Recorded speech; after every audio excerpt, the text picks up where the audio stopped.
Hi friends, welcome to Revanth YouTube channel. ఈరోజు జరగబోయే దక్షిణాఫ్రికా మరియు భారత్ మధ్య తొలి వన్డే జరగనుంది. తొలి వన్డే భారత్ జట్టు కొన్ని కీలక మార్పులు చేసింది. ఆ మార్పుల గురించి, అదేవిధంగా పిచ్ గురించి కూడా పూర్తి డీటెయిల్స్ తెలుసుకునే ముందు మా ఛానల్ సబ్స్క్రైబ్ చేసుకోండి. పక్కన ఉన్న బెల్ ఐకాన్ కూడా క్లిక్ చేసి పెట్టుకోండి. ఫర్దర్గా మేము వీడియోలు అప్లోడ్ చేసినప్పుడు మీకు నోటిఫికేషన్ వస్తుంది. అయితే టీమిండియా ప్రజెంట్ అయితే దక్షిణాఫ్రికాలో పర్యటిస్తుంది. అందులో భాగంగానే తొలుతగా టీ20 సిరీస్ ఆడడం జరిగింది. టీ20 సిరీస్లో మరి ఇరు జట్లు సమానం పంచుకోవడం జరిగింది. ఇరు జట్టు తల విజయం సాధించడంతోనే టీ20 సిరీస్ సమానం చేసుకుంది. అదేవిధంగా టీ20 సిరీస్ తర్వాత వన్డే సిరీస్ ఆడనుంది. 3 మ్యాచ్ల వన్డే సిరీస్ భారత టీమిండియా సిద్ధంగా ఉందని చెప్పుకోవచ్చు. అయితే ఈ రోజు తొలి వన్డే జరగనుంది. జోనస్బర్గ్ వేదికగా తొలి వన్డే జరగనుంది. మధ్యాహ్నం 1:30 మ్యాచ్ ప్రారంభంగానుంది. అయితే పిచ్ విషయానికి వచ్చినట్లయితే పిచ్ పూర్తిగా బ్యాటింగ్కి అనుకూలించే అవకాశం ఎక్కువగా ఉంది. గత మ్యాచ్ టీ20 మ్యాచ్లో మనం చూసుకున్నట్టయితే భారత్ భారీ స్కోర్ చేయడం జరిగింది. అదేవిధంగా పిచ్ విషయానికి వస్తే పూర్తిగా బ్యాటింగ్కి అనుకూలించే అవకాశం ఎక్కువగా ఉన్నట్లుగా తెలుస్తుంది. మ్యాక్సిమం అయితే 300+50 నుంచి 400 మధ్యలో భారీ స్కోర్ అయ్యే అవకాశాలు ఎక్కువగానో కనిపిస్తున్నాయి. మరి పిచ్ రిపోర్ట్ అయితే బ్యాటింగ్ పూర్తిగా అనుకునేస్తుంది.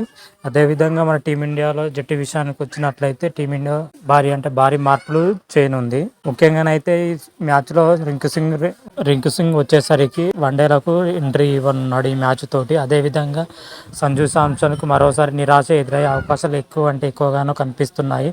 ఈ మ్యాచ్లో రింకు సింగ్ తీసుకోవడం వల్ల సంజు శాంసన్ పక్కన పెట్టే అవకాశం గట్టిగానే కనిపిస్తున్నాయి. అదేవిధంగా మన ఓపెనర్ రుతురాజ్ గైక్వాడ్ వచ్చేసరికి ఫీవర్తో బాధపడుతున్నట్లుగా తెలుస్తుంది. అతని ప్లేస్లో రజిత్ పటేల్కు అవకాశం దక్కుతుంది. మరి చూడాలి, ఒకవేళ రుతురాజ్ గైక్వాడ్ ఫీవర్ నుంచి కోలుకుంటే రుతురాజ్ గైక్వాడ్ ఓపెనింగ్ చేసే అవకాశం ఉంది. ఒకవేళ కోలుకోకపోవడంతోనే రజిత్ పటేల్కు ఓపెనర్గా అవకాశం దక్కనుంది.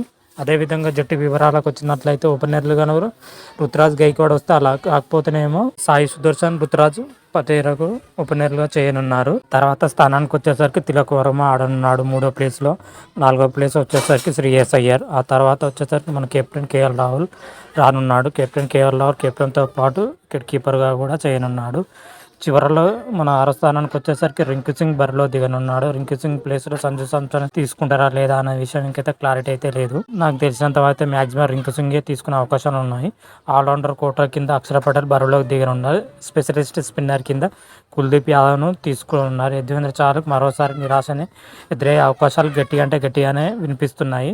ఆ తర్వాత పేస్ విభాగానికి వచ్చినట్టయితే హర్షదీప్ సింగ్, ఆవేష్ ఖాన్, ముఖేష్ కుమార్లు పేస్ విభాగాన్ని మోయనున్నారు. మొత్తం మీదుగా అయితే భారత్ జట్టు 11 మందితో కూడిన జట్టు తొలి వన్డే ఆడనుంది. మరి తొలి వన్డేలో భారత్ గెలుస్తుందా లేదా అనేది మరికొద్ది గంటల్లోనే తేలనుంది. ఎట్లాగైనా గెలిచి ఓడిఐ సిరీస్ గెలుపుతో ఆరంభించాలని కేఎల్ రాహుల్ నేతృత్వంలో జట్టు అయితే భావిస్తుంది.